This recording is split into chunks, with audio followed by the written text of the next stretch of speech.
What is it? Hello and welcome to The Essential Gamer. You're watching What Is It with me, Lee, and what it is Cairn. An orienteering game where you climb to the top of a mountain. That's it. End of show. Nice one. Cheers. See you later. Bye.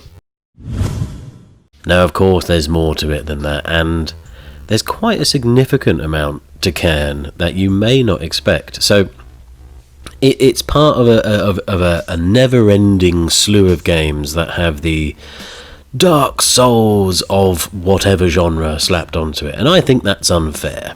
So we're gonna rename it. I did this in a recent video as well for Death House, so go back and watch that one if you want to know about the dark souls of deck builders. But this one is the Souls-like of mountaineering, and I'm going to say it's got a death mechanic, but I don't believe it's Souls-like in anything except for you look at a thing and you can go there. So you play a character who's embarking on a solo quest to climb up a mountain. She learns all about stuff, how to climb, what methods to use, what routes to take, what to keep an eye for, and all that sort of stuff. And you join her at the beginning of this expedition. And to start with, it's all very lovely. You learn how to fill up your water bottle, you use your climb bot to get your pittons and set your ropes out and all that sort of stuff. You discover little mechanics and little parts of the game, like the photo mode, which is lovely. You can take a picture of a lovely frog like this guy here. Look at him. Look at this little guy. Look at that face. Why wouldn't you want to take a picture of it? But pretty soon you start to realise that the mechanics of Cairn are only gentle to begin with, and it actually becomes quite stressful towards the beginning of the game, and it sets you up for the rest of it.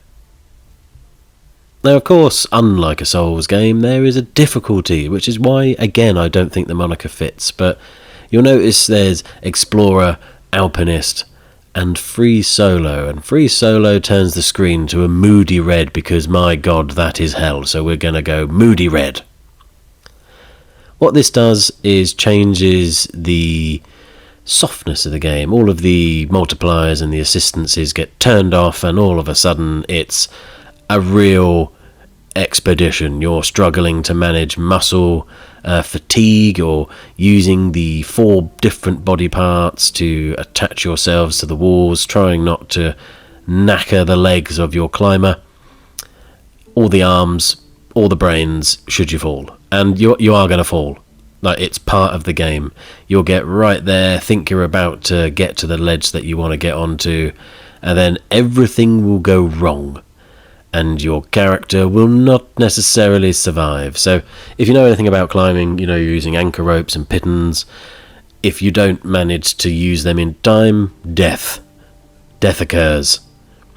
And you start again, and you'll have another go, and then you'll get all fatiguey and wobbly, and your grip will go, and then death occurs. And it's good, because it forces you to consider what you're doing. So all 4 limbs are controlled separately. You button press and you'll go to the right hand, another button press, you'll go to the right leg, left hand, so on and so forth. You can select these manually or on an automatic system, and this is how you're going to climb, using the climbing mechanics of the equipment and all that sort of thing. You'll work your way up to ledges, have a breath, get your character's stamina back together, and explore. And there's a lot of exploration for a game where you're just climbing a mountain. You'll start to discover civilizations that have moved on, and secret spots that other climbers have found before you, and you'll also gather materials. It is a climbing survival game, and that's what I'm going to coin it as. Nothing alike anything else. The climbing is serious, the survival is quite serious.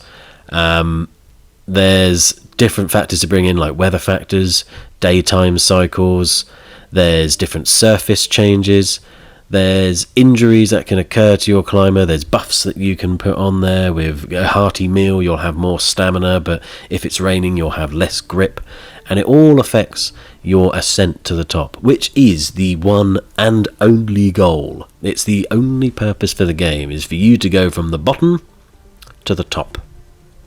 And now you're here. God, I hated that joke. So in between the climbing, there's spelunking, there's exploring, there's setting up new routes and all that sort of thing.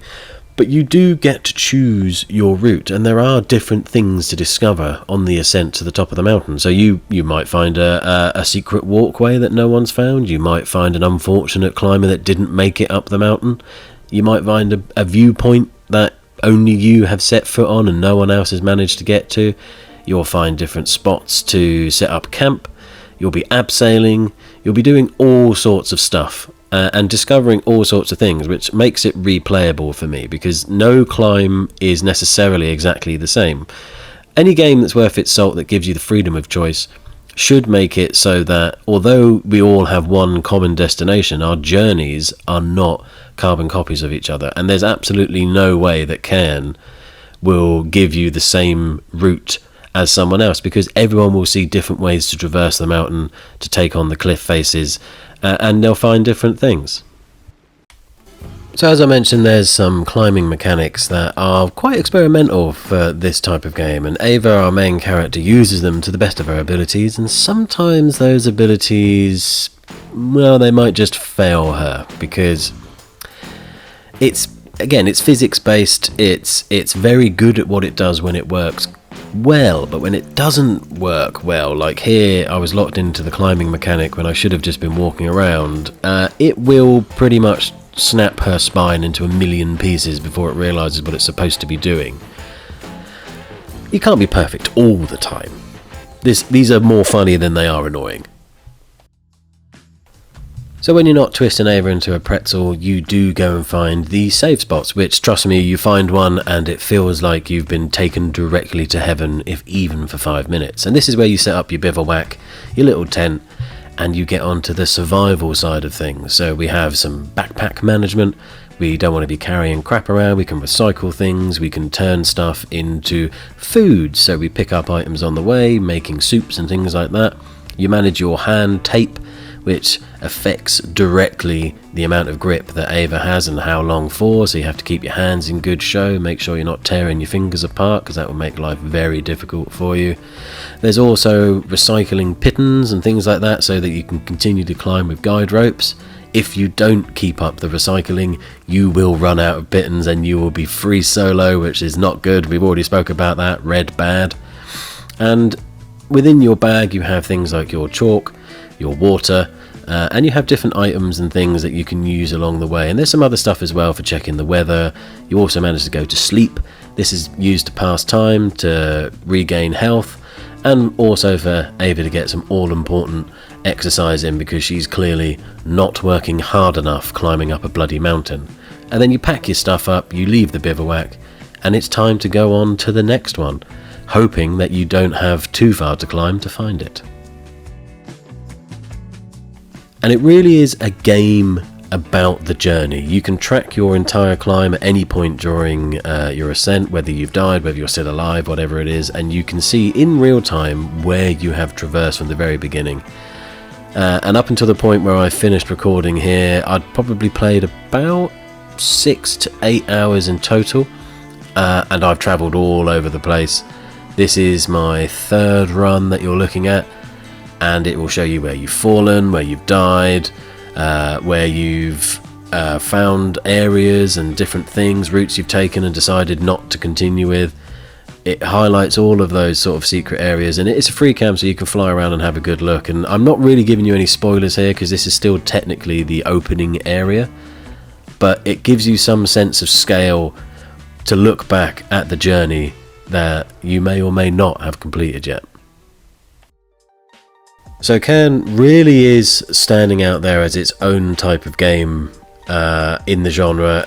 There's not many orienteering based games. I mean, maybe Death Stranding would count as one, with its rope work and ladders and all that sort of stuff, but to be honest, Cairn is a one of a kind when it comes to a true mountain climbing experience. It has some difficulty spikes that will put off a casual gamer. It has enough glitches to keep things funny, but it will sometimes be a bit of a hindrance mid-climb, which may not do those with short tempers very well. If you've played high difficulty games, if you enjoy orienteering, if you're the sort of challenge hunter who goes and plays a Dark Souls game with nothing, then you might enjoy this. I can't guarantee it will work for everyone, but for me personally, it's one of the best games to come out in a long time. As always, if this video has been any good to you, please do like and subscribe to the channel. You'll see more videos like this coming up all the time. Leave us a comment, tell us what you enjoyed about it. If you didn't like it, please let me know in the comments as well, and I will consider my actions. I'll climb up to the highest rope and I will swing down upon thee with furious anger. Until next time, gamers, keep gaming. Goodbye.